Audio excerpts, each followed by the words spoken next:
Good afternoon from Torino again, and welcome to the last session of the first day of the Soloclim Symposium. My name is Daniele Belleri. I'm a partner at Carlo Ratti Associati, in charge of all the editorial, curatorial, and communication projects of the office. And I'm very happy to be here with you and with all the researchers here in person of the Soloclim Symposium to discuss to open the last session of the day, which is a public debate. So the objective of this last 45 minutes, 1 hour about, will be to have a final quick comment on the topic that we have discussed today. And we will try to put together some of the interesting research works that our distinguished speakers and guests share with us earlier today. And just a very quick note, it's the end of the day. I know people are probably a little bit tired, and so we're gonna try to keep it quick. But also we would like to hear as many voices as possible in this last session of the day. So I would suggest that we set up some very simple rules for this last part, which is we're gonna have some very, very short comments. So I will ask you to make an effort of synthesis and stay in roughly 3 or 4 minutes for each answer. This will give us the possibility of sharing more thought between us and have the widest number of people talking in the last session. So 3 or 4 minutes. Please also check the chat where the members of our staff will try to inform you on the time. I will also try to jump in at the end of the time, but I'm sure that it won't be necessary. Until now, we've been very up to the time that we set up for the various sessions. So let's say the first question, which I would like to ask foremost to our keynote speakers, is one that deals with, let's say, trying to imagine a convergence between what we discussed today. So today's sessions focus on 3 different kinds of outdoor solutions for climate adaptation. One that is vegetation-based, one that is water-based, and one that is based on climate responsive systems. So can we imagine a convergence of some kind between these different solutions? And if so, how does this convergence, how would it look like? So there's like a very, very general question, but I would like to start, and I would propose that we start with the order of our keynote of the day. So I don't know if Professor Foser is connected. I see Nicole's image. I don't know if, yes, and now I see the video activating. Hello, welcome back. So if you would like to start, just kindly ask you just for a very quick comment to trigger a further conversation. Just really 3 or 4 minutes on the possibility of a convergence between the different strategies we discussed today. Is it possible, and how would it look like? Yeah, I think that it's possible. The convergence is given by working with plants, because we have these topics combined of climate adaptation, of working with water or using transpiration, adapting urban spaces. So yeah, I think with plants and with green roofs and facades, and for sure also green urban spaces, we have a great possibility, a great chance to adapt. Thank you very much. Thank you for your comment. We can probably get back later if we need to expand on that, but thank you for being so concise on this point.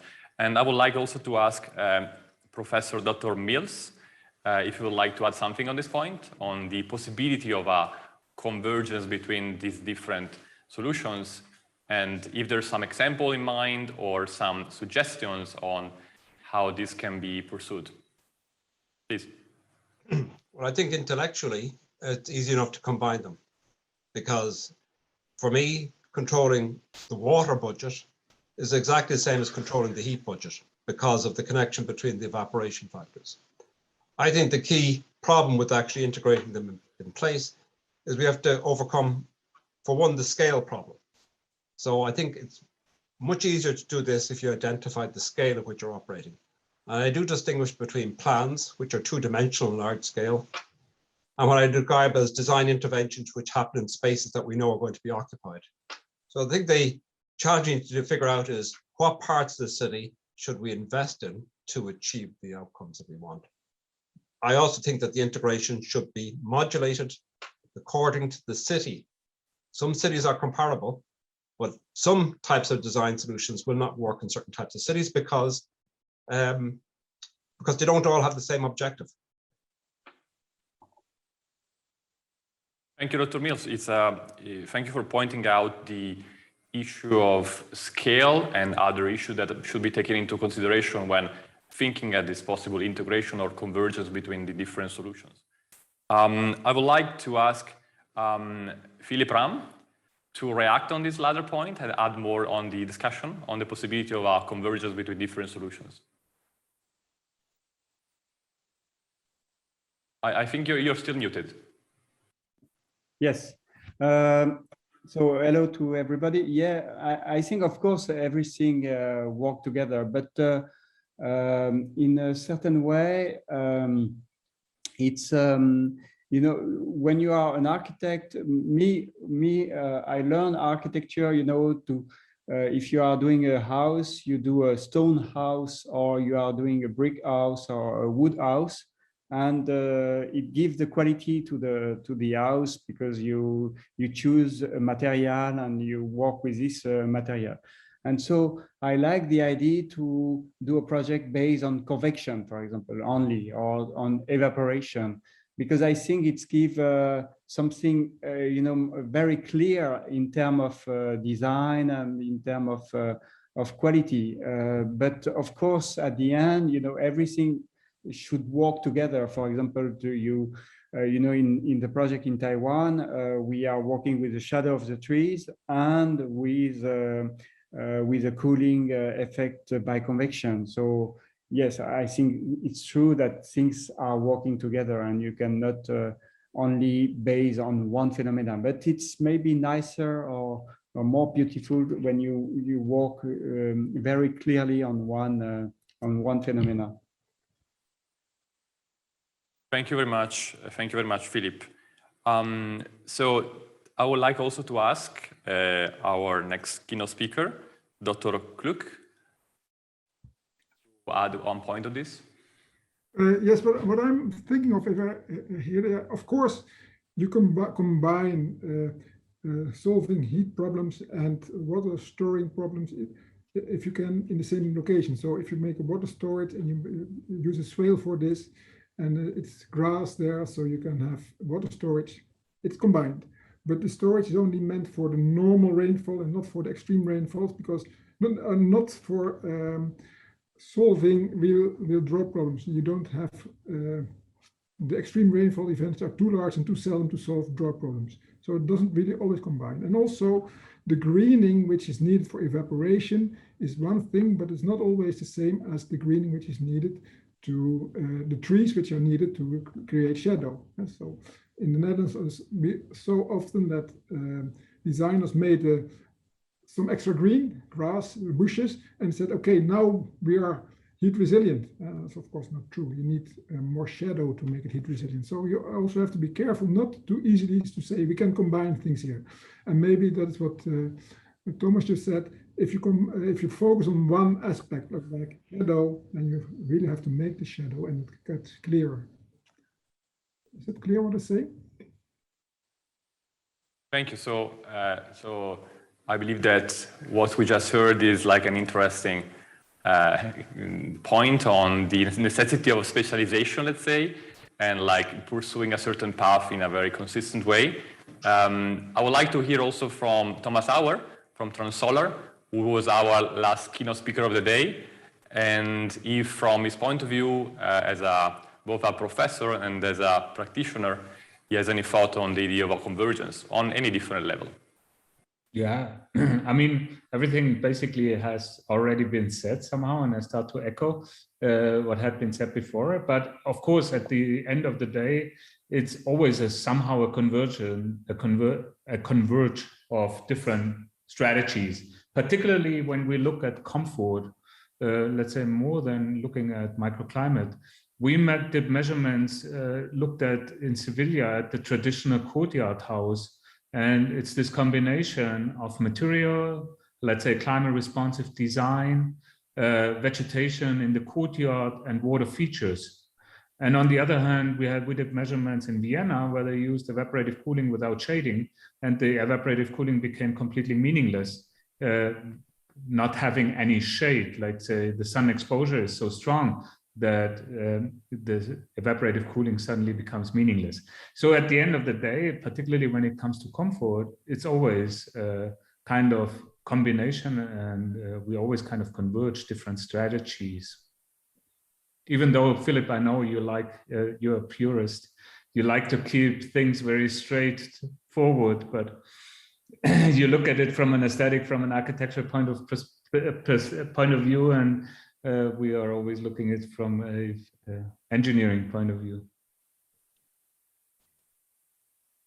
I have maybe a question for everybody, because it's something that there is a lot of discussion about. That is a role of the tree as a cooling machine. So there is some, because of course, when you are around under the trees, it creates a shadow. So you escape from this radiation. So it's very good for that.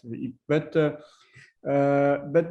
albedo of the trees, of the leaf of the trees, is quite low. So it means we know that if you have 100% of the sunlight that arrive on the leaf, we know that 5% is absorbed for the photosynthesis of the energy of the sun.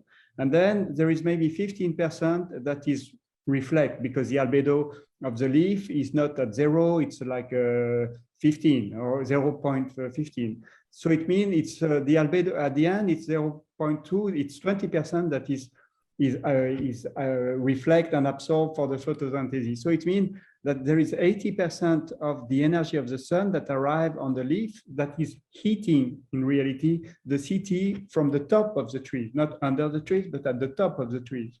And so it means that the trees is dark, it's not a white albedo. So it means it's increasing at the end the temperature in the city, at the top of the city, not under the trees. And then about the cooling effect by evaporation of the trees. We heard about, of course, there is this evaporation of the trees, but it's quite complicated to give a figure to that. There is some publication in Nature, for example, that try to compare, trees and just a textile protection, and so they didn't find really difference between the shadow of the trees or the shadow of just a fabric. So the evaporation was in reality peanuts, in the cooling effect of by trees. So what are your opinion about that? Because maybe you have some new studies about the cooling effect of trees, because this is something that today the people are really, they like to put trees in the city, but we are still looking for the real argument. Because, for example, each of us, the CO2 we are producing every day needs 300 trees to be absorbed. It means if you have a plaza with 300 trees, it's only absorb the CO2 produced by one guy. So it means it's not really efficient, if you compare to a 10 million city inhabitants. So what is your opinion about that? Can I answer? Yes, of course. I think, Philip, I fear I need to disagree to what you said. So first of all, 80 trees compensate 1 ton of emissions. of CO2 emissions. So you get to much higher compensation of CO2 than not only breathing of people with 80 trees is like on 1 hectare. So with a very small forest, you can compensate really a lot of CO2. But in terms of temperature, of leaf temperature, let's say Professor Santamuris already mentioned this morning that there can be conditions, there can be temperatures where certain species of trees, I know there are a lot of people here at TUM who come from this kind of research, not engineering, from life science, and then dip measurements. It's not about all species, but certain species stop evapotranspiration at certain temperatures. However, as long as you have evapotranspiration, we measured leaf temperatures which are around air temperature or below while exposed to the sun. So this is no material on Earth. You achieve these level of temperatures that you are at air temperature or below. So you do have a cooling effect, and the cooling effect we have measured here in Munich was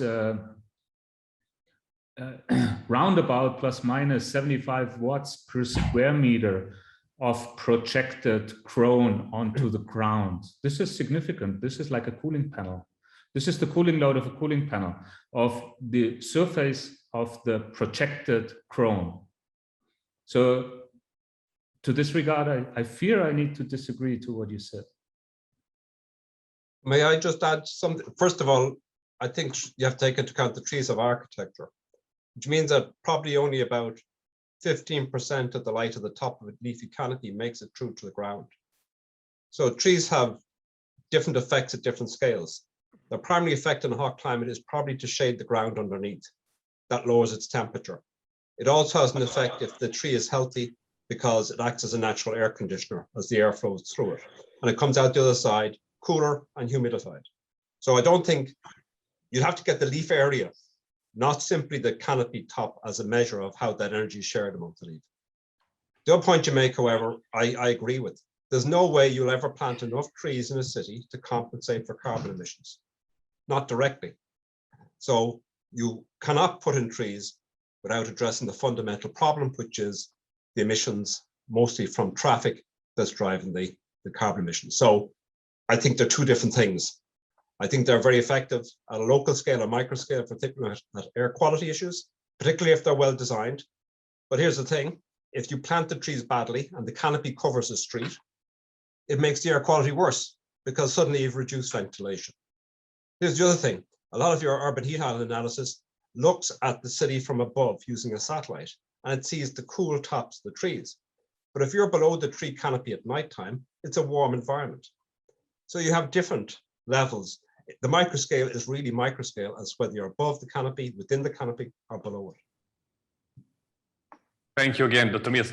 Thank you so much, Philip, for posing this question that has already widely provoked reactions. And I also was seeing some of the researchers here close to me that were like getting engaged. I don't know. I will see Adriana here, but I also don't know if Professor Foser would like to respond as part of, since we're discussing the benefits of trees. I don't know also if as part of the vegetation-based strategies would like to add something. Yeah, I can confirm this also regarding to roof and facade greening. And yeah, we do not have many places for trees in the city. It's good to plant them, but we have this huge amount of facades and roofs. When we think about Germany, we have 360 million square kilometers roofs we can use for planting plants for fruits and vegetables. And if you think about it, it's 4 times of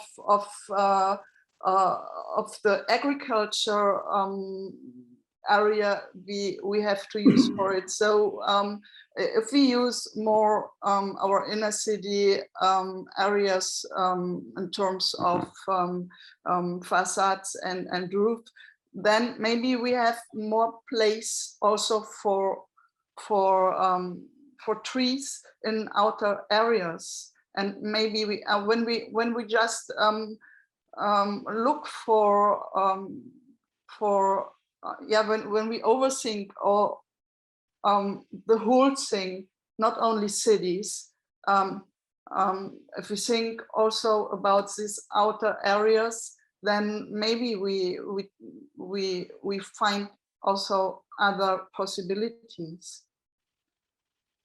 Thank you, Nicole. I don't know if maybe also some of the researchers would like to add something on this point, or also what we discussed previously. Very quickly, just add my point of view. In the canopy of the tree, of course, you have the leaves. The leaves will absorb that energy. Solar radiation is absorbed because they use it for their own purpose. And the rest is dissipated by ventilation, as it's very thin, right? The alternative is that the sun will be absorbed by the materials on the canopy of the street or the buildings. So that is already something within the radiation. But if you talk about evapotranspiration from the soils and from the plants and the production of the cooling effect of the evapotranspiration, I think it's quite interesting to understand that if we talk about one tree, maybe is not a huge effect. But if we talk about the cumulative effect of different or a gross amount of trees, let's call a park, let's say a park maybe, that cumulative effect is much more interesting.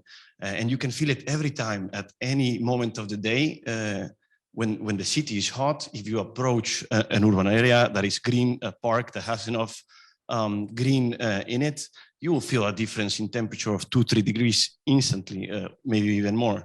So that's my contribution.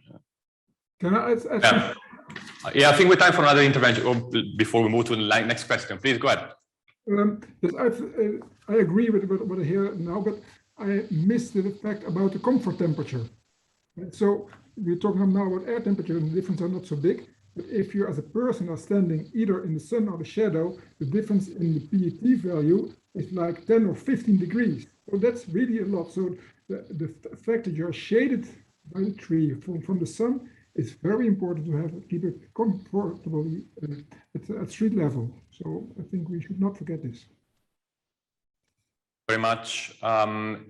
Yeah, maybe I can. Very last one. So, yeah, sure. About the vegetation. So I think another part is, as Adrian just mentioned, it's the soil. And so we're just not focusing on the canopy, but the trees, they bring the vegetated soil, and that can help, for example, not only the stormwater, but also it decreases the impervious surface fraction. And that is a key factor for the urban heat island, also the radiation. So I think the vegetated soil is also a part that the trees that can bring the value for the climate adaptation. Thanks. Thank you, Johan. So let's move to the last part of our session. I've got a question which is somehow would like to propose an interpretation of our discussion today from a slightly higher perspective, and I would like to see what is your take on that. So essentially, and here I'm talking from the perspective of our design office. So many of our projects here at CRA deal with this relationship between what we might call natural and artificial, or we might frame it as rural and urban dualism, or even, let's say, city and nature. We can call it in a different way. But anyway, what we observed is that there was some sort of trend going on in the past century for which this relationship was taking a certain shape. And probably something is changing today. Let me try to make an example. So probably in the 20th century, let's say in the last part of the 19th century and then 20th century, we saw many projects. Let's think, of course, of the Garden City, but also Broadacre City by Frank Lloyd Wright, in which somehow architects and designers were trying to imagine the relationship between city and nature, in which the city was expanding outwards. it was expanding outwards to escape the city that was highly polluted, the industrial city. And so somehow this movement encapsulated this relationship in a way in which the city reached out to nature on the outskirts of the city. Of course, we know how this turned out, so not always the utopian visions lived up to their consequences. But what we believe today is that we are facing the opposite challenge, a challenge in which we would like to understand how we can bring nature back into the heart of the city, or how we might even harness nature. So not just, let's say, having this sort of idyllic version of nature, but like harnessing it from a different technical perspective, and how to do that to restore some benefits. So we see this relationship as changing, and we believe that our role as designers is somehow to facilitate this new relation between the rural and urban, or natural and artificial, as we would like to call it. So I'm not saying we need to have, of course, an answer on these points, provide a definitive answer. These are huge topics, but I would like to hear your comment on this, whether you agree on this framework, and whether you believe that while we talk about technical solutions, do we also need to think or to rethink our relationship between the city and nature? So does the discussion around the outdoor solution for climate adaptations also call upon a rethink of these relations? And I would like to also to know, what do you believe the role of citizens could be in this framework? Today we discussed much about architects and designers and what they can do. So if we put the discussion on this, let's say, more philosophical level, what can we say about the role of citizens and their involvement? I know these are very general questions, and we certainly don't need and not have time to get to any final answer, but I would like to hear your comment on this. And perhaps we can do again the order that we did before. Also, I would like to hear more from all the researchers on this, since we have a little more time. I don't know, perhaps is once again, Nicole, you would like to start on this point? Yes, sure. Yeah, I think it's really a trend getting back in cities, and I think it's also right, because we have to, and I think we have to trust also in the possibilities of nature we have also in cities, and we have to trust much more in low-tech realizations. And I think dealing with plants and dealing with this climate adaptation is always going forward just by working with nature and working with low-tech. For sure, we have to deal also with technical elements, but we have so many things well done in history we forgot, and maybe we have to look at them and to be more comprehensive with our resources. Yes. For highlighting this necessity of like taking into account not just technical solution, but also understanding different experiences and different understanding of this issue also coming from the past, if I understand your point. Gerard, would you like to add something on this point? Well, I've never completely agreed with the that simple dichotomy, urban versus rural, simply because if you go through most cities, certainly as you get out toward the edges, it doesn't look very urban. And if you go to many countrysides, especially in Europe, those places don't look like natural environments. They're just as manufactured as the city environment. I think the question we face is whether nature could do a lot better job than some of our manufactured materials in accomplishing some of the tasks, redeeming some of the values you want in our urban environments. And I think that can be done very, very cleverly. I would agree that we could bring much more nature functionality back into the city. How do we get the citizens involved? Well, my personal view is our role, certainly in the academy, is to provide the citizens with the information that they need to drive the process. It's a strange thing because I often give talks to citizens about these things, And they're only interested in me because I'm an independent expert. They do not want me to necessarily advocate, because they know what they want in their neighborhoods. And they want me to tell them, in the same way that a planner has all the information, they want to have all the information at their disposal. They want to have the GIS, they want to have the data, so they can argue their case. And COVID, I would agree with an earlier speaker, has been transformative. People are taking much more interest in their neighborhoods and are being much more forceful in telling, in my case, Dublin city planners what exactly they want in their neighborhoods in terms of greening, and challenging them using data, which I think is a bit of a shock to some of the planners, that they've never had to deal, because they were the ones in control of all the data. If the citizens have the data, then I do think they can play a major role in reforming our cities and our neighborhoods. Thank you, Gerard, for highlighting the role of data in the discussion and involvement of citizens. And of course, we were referring to this dualism. We are well aware this is an oversimplification, but we believe it's good to start a discussion. I would like Philip to continue if there's any thought you'd like to add on this point. So, yes. Sorry. Yeah, we would like to continue our conversation on the, let's say, a possible rethink of the relation between the natural elements and urban elements, or let's say how we can reframe this overall relationship in the framework of what we're discussing, and also the involvement of citizens, if you have any thought on this point. Yeah. I just I did an exhibition in Paris and a book called Natural History of Architecture, Histoire naturelle de l'architecture.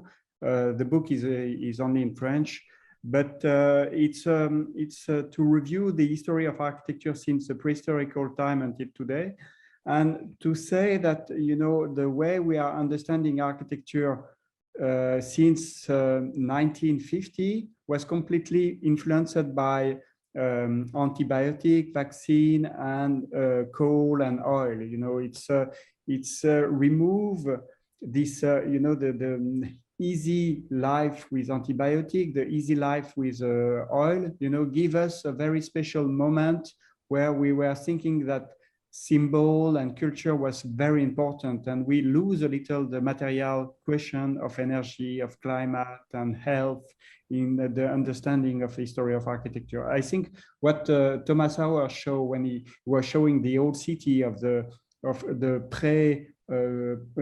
before the oil period, before fossil energy, you know, it's really interesting, for example, to understand that if you think about the Pantheon in Rome, you know, me, when I was a student, the Pantheon in Rome was like a spiritual space, you know, with a hole for the light, something very special. But in reality, it was like there is a dome and there is a hole in order to remove the hot air from the top of the building. And it's how Palladio and the Renaissance architect explain things. You know, they are doing high ceiling because when it's hot, you need high ceiling. When it's cold, you need low ceiling.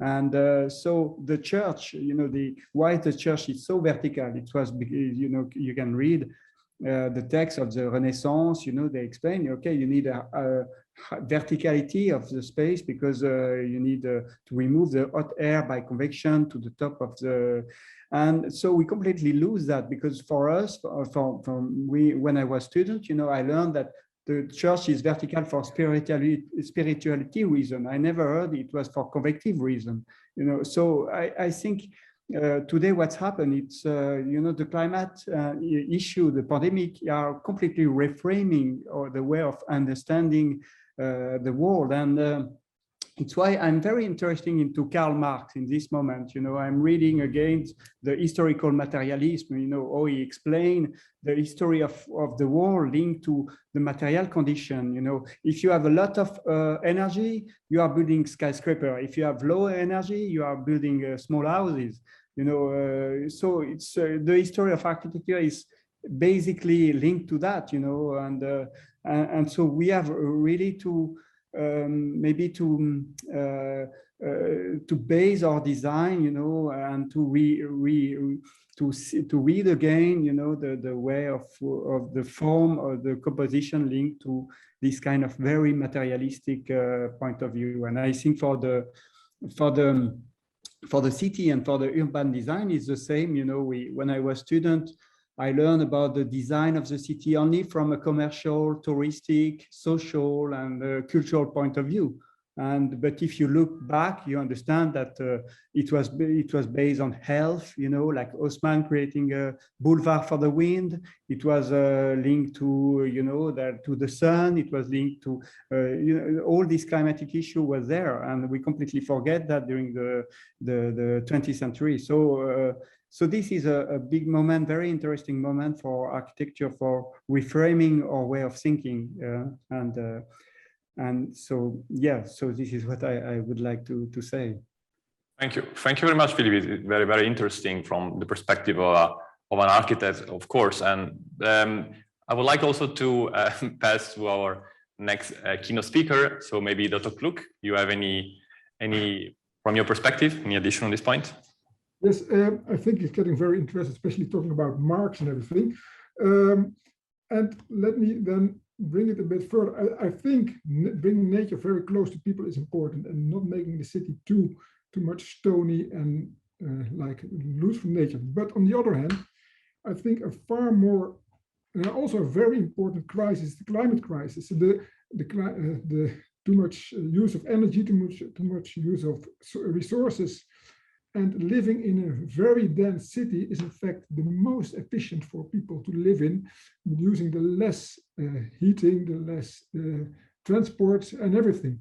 So I think we have also to take this into account. On the one hand, you want to live all spread out and have your own large garden and lanes with lots of green. But on the other hand, it's much more efficient, using less resources, less energy, if we all live in a large apartment block very close together. So how are the designers solving this? That's my question. Yeah, it's a very important question in contemporary design. We've seen some attempt, of course, to solve it in the last few years. Their efficacy is debatable. We should probably understand it more in the next few years. But definitely there's this sort of contradiction between our desire of, or let's say our longing for more natural spaces and the efficiency of a very dense built environment. So absolutely, thank you so much for adding this point to the discussion. Thomas, would you like to give your take on this point? Before I would like to ask our researchers, especially those that did not have a chance to talk with the previous question to other points, since we still have about 20 minutes. But Thomas, please go ahead. Yeah, sure. Let's say, first of all, I think we all agree that getting more nature back into our cities would be beneficial for many reasons. Also in terms of biodiversity, I think there's no disagreement. I'm a bit concerned about this architectural utopia because if we look back to all of these utopia, most of them really failed. And if I see now in my lovely hometown Stuttgart that someone is building a building where they put something like 20-ish big trees on the roof, I really wonder if that's the real approach, if that's a really good approach. Do we really know if it has any effect on the microclimate on street level, if it's on the sixth floor on the roof of a 6-story building? What's the effect, and what's the additional structural load we get into our building? What's the additional carbon emissions we get from concrete to building this? So why don't we put the trees onto the street where they belong to? So I'm a little concerned about these architectural utopia. On the other hand, I fully agree to what Nicole Foser said about learning from history. And I think this is in all the climate walks we did. This is what we have seen. Coming back also to what Professor Cluck said about density, we did not see that there is, let's say, a correlation between density and microclimate. What we see is that there is a correlation between sun exposure and microclimate. We see very good climate conditions in dense places like Rome, Genoa, even Seville. I was just this summer, I was the first time ever in Bologna, which was a shame that I had to get so old to get to Bologna. But these colonnades, I thought this is the adaptation. I mean, there's no tree, but just with the colonnades, just with the climate responsive design, you can always meander through the city shaded in a very comfortable environment. So we just need to learn from history from the, let's say how Philip called it, the pre-oil era. And then we and apply this. And in all the studies we did, we have seen that the car is basically killing all smart climate adaptation strategies. It's the width of the street, which is our problem. It's the space that is our problem. And then, so I think we have to get into a let's say an era where we reverse this, where we have to get the car out of the city, not because of emissions necessarily, because of space demand. Talking about quickly about the about people, I think what I really, if you look at pictures from the past, you see that people always occupy public realm. What happened over the last 100 years is that the public realm is dedicated to commercial use or cars, nothing else. So I think we have to get back to an environment where people occupy the public realm again, where you see elderly people just sitting in front of their houses, observing public realm and using public realm. We have to give public realm back to people. I think that's the role of citizen. That's a potential also for the citizen in this whole discussion. Yeah, thank you. Thank you very much, Professor Auer, for adding the issue of mobility and also how they say the ground floor of our cities could be reclaimed and not just be used by cars or other private activities. Okay, thank you. So I think we have a few more minutes, so I would love to open the floor to our researchers, especially those that were not involved in the previous question, to see if there's any point that you would like to add on the, once again, let's say a wider understanding of the city and its relationship with nature as part of our discussion, let's say beyond our technical discussion. What are the main variables that we should take into account when we reframe the relation between nature and the city? And I don't know if, perhaps Marie-Cruz would like to start? Well, I wanted to talk mostly about the second part of the question. Of course. About the citizens, and also that we all together have to work together, not only the academia saying to the citizens how they should behave or what they should do, but also the industry and the citizens and all generations trying to work harder to because at the end of the day, the ones who benefit from having more nature in the city is ourselves. So basically, I think it has to be a joint effort to get more nature back to the cities. Thank you. Thank you very much for highlighting also the generational issue, let's say. Would you like to continue, Mariana, also with, I don't know. Yeah, of course. Just this issue of the failed utopias of architecture just remind me of this case from back home, Brasilia, the utopic modernist city in Brazil. And I was thinking that because Brasilia, we have this, the open pilotis, the ground floor is open. And I was thinking, actually, it's in an arid climate in the middle of the country, but you can walk like long distance in the block on the pilotis on the ground floor, because the ground floor is open, we have vegetation on the sides, and you can walk long distances. So I was thinking about these discussions, we try to generalize, but really it goes on to the specifics. So just to say about this interesting case of Brasilia. And it's very interesting because Philip was referring to the pre-oil city, and clearly Brasilia was born as one of the, perhaps one of the embodied utopia of the car era of urbanism. And so it was perhaps at its heyday somehow, if there was ever a heyday for that. So yes, it's a very interesting insight. And shall we finish? We have our own two colleagues, Marika and Sinead. So please. Sure. I just have a thought, I suppose, is that we often think about natural artificial, or about how artificial systems can enhance a natural system. But I was thinking of how natural systems can also enhance artificial systems. Like, for example, I was reading an article recently about how combining photovoltaics with green roofs, with vegetation, low-tech plants can actually increase the efficiency of photovoltaics by creating a cooler temperature around the photovoltaics. So it's just a kind of comment or a thought that that this conversation triggered, actually. Thank you so much. Would like to finish, Marika? Yeah, sure. Well, actually, it's not a provocation as well. I'm trying to select carefully, let's say, my words about it. But I just would like to give my point of view from a researcher that is always looking for limits, let's say, before the advantages. And for instance, when you were talking about nature in cities, the first thing that I thought it was sometimes nature is not the answer, or sometimes nature is not used properly, because as somebody was saying before, we push for putting more trees, for instance, for including more nature in cities, but maybe it's not effective, or maybe it's something that is always have a backboard, you know, because there's, I don't know, high maintenance, for instance, because they're not planted in the tree is not planted in the right place, because it's creating problems during, for instance, thunderstorm, etc. So I think that when we're talking about nature and city, we're not talking just about putting more nature in city, but we also have to learn about limits of the nature, and we also have to work on alternative.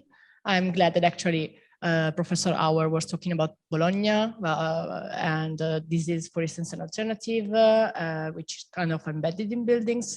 I'm working on also artificial solution that can be an answer when nature is not good, is not appropriate, let's say, or maybe when I need an extremely flexible space and planting a tree would be kind of limiting the use of this space.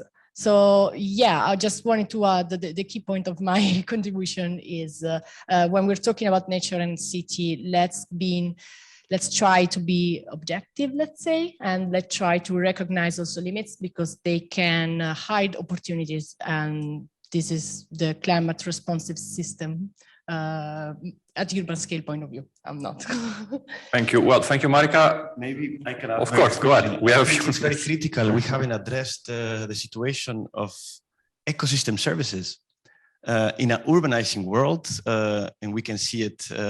It's a trend happening. Europe is above 90% urbanization. You can see this in Latin America, and it's coming in Asia, Africa, North America as well. It's a trend. Urbanization is a trend. We're losing our green spaces, and there is a massive benefit. It's highly documented.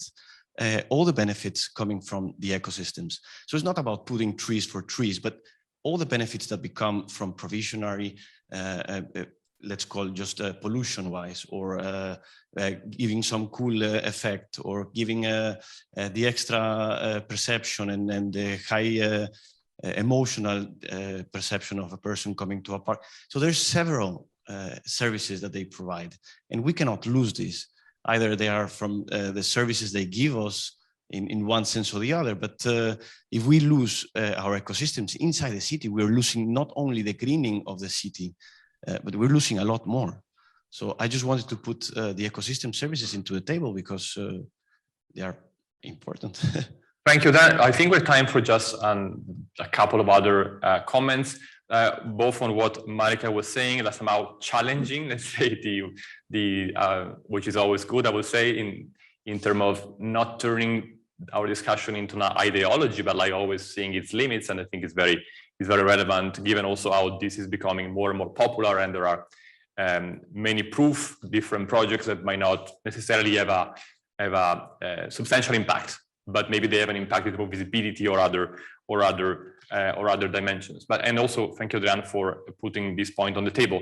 I would ask our keynote speakers, just maybe I was seeing Philip that was eager to say something on this point, perhaps, and then we have time for another couple of comments, and then we will wrap up our first day. But first, Philip, please.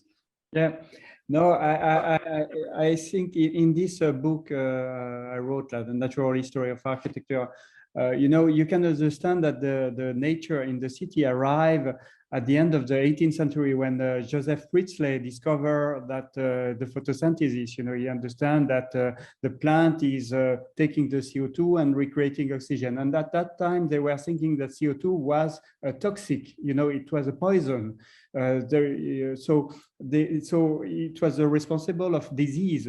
And so the trees, the fact that they start to build park, like huge park. It was first in London with the Victoria Park in 1840, and then in New York with Olmsted, and in Paris, everywhere in the 19th century.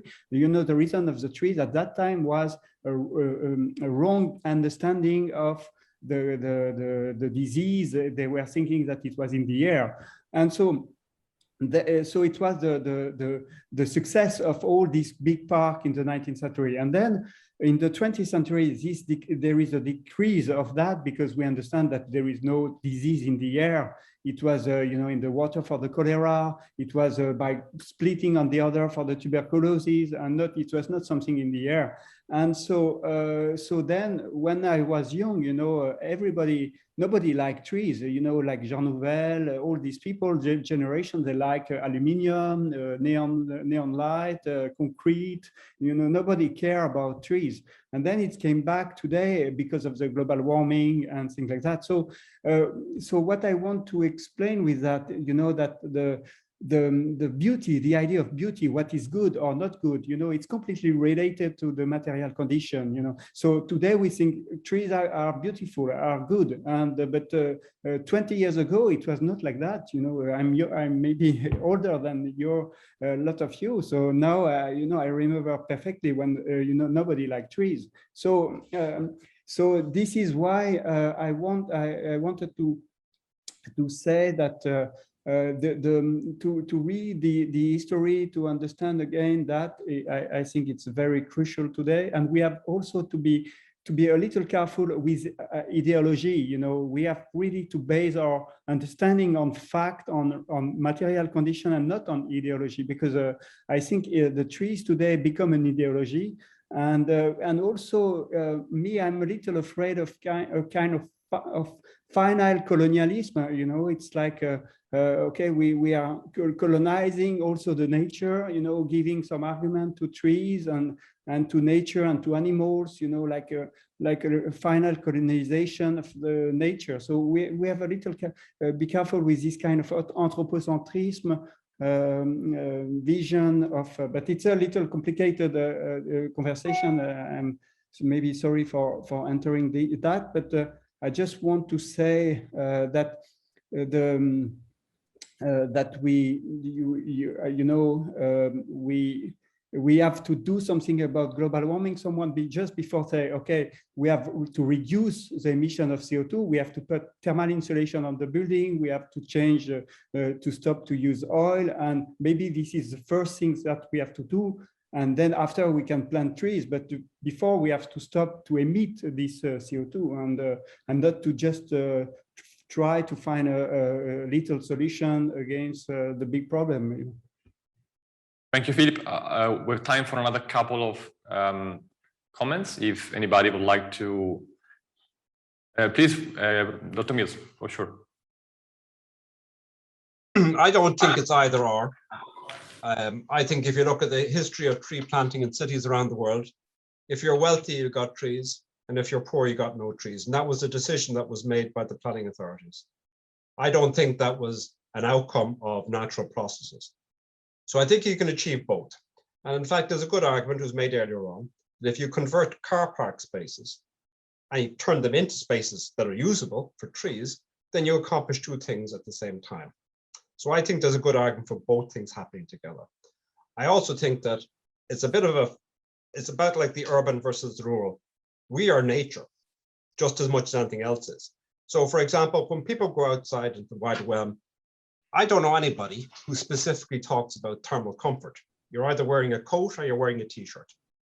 But if you structure it more broadly in terms of life in an urban environment, mental health, there's clear evidence that's going back hundreds of years about access to spaces that are green, that are blue, offering some sort of response to the noise, the pollution that you see in an urban environment. So I don't think they're either or. I think if you create better outdoor spaces, you automatically deal with some of the issues that we're talking about here, such as emissions of carbon dioxide, global climate change. Because if I like the environment which I'm living in, I'm probably less likely to use cars to go to some other place. Thank you very much. With time just for, I think we're like 3 or 4 minutes left. It's been a very lively discussion. If there's another comment, we've been discussing a lot about trees, and let's say the vegetation strategies has somehow taken the lead, but also would like to ask our keynote speakers from the responsive solutions and the water-based solutions also to add maybe a final thought on this point. I don't know, perhaps Joran, would you like to add something on this? No, not really. I was really liking this discussion between Philip and Joran. And I really think these are things we have to think about to fight both crises there are, and to fight the climate change, and also fight all the crises, how we keep the cities livable. And they are connected. And like Gerald just said, people act differently if you have a nice and an attractive environment.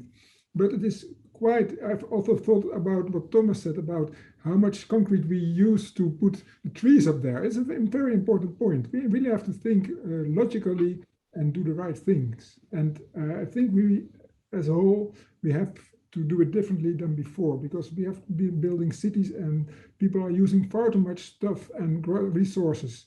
And we can't go on living like this. And I think by designing a city in a better way, we can achieve a lot. By the way, I'd point out that the garden city density is higher than most cities in the world and did not rely on a motor car. Yeah. So garden city wasn't necessarily a problem. It didn't derive the new suburbs. That was entirely a creation of the motor car. Yes, yeah. Yes. Different European cities and American cities are quite large, yes, of course. I think we are proud in the Netherlands of very dense cities, even with not too many high buildings. But they are now starting to making more high-rise buildings in the cities because they want to densify them even more. So it's an interesting period. Thank you, Dr. Cluck, and thank you also, Sir Mills, again for the garden city density point, which I'm sure maybe some of our member of the audience were not aware of.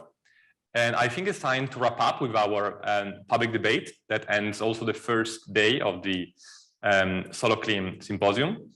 And I would like to say thank you to all our keynote speakers that are connected from different parts of Europe at this point, and also to our researchers, which are here with us in Torino. And I think it's been a very interesting discussion, and we touched upon many, many different points. And we got just a very quick sense of how wide and numerous are the topics that we might put into our discussion, dealing from not just with technical solution, but also politics and nature and, let's say, ideology of the city and the wider urban-rural relationship. So thank you so much for helping us in shaping this discussion, which is going to continue tomorrow. And at this point, I would like to give the floor to my colleague Juan Carlos Romero for the final greetings of the day. Thank you so much again, all of you.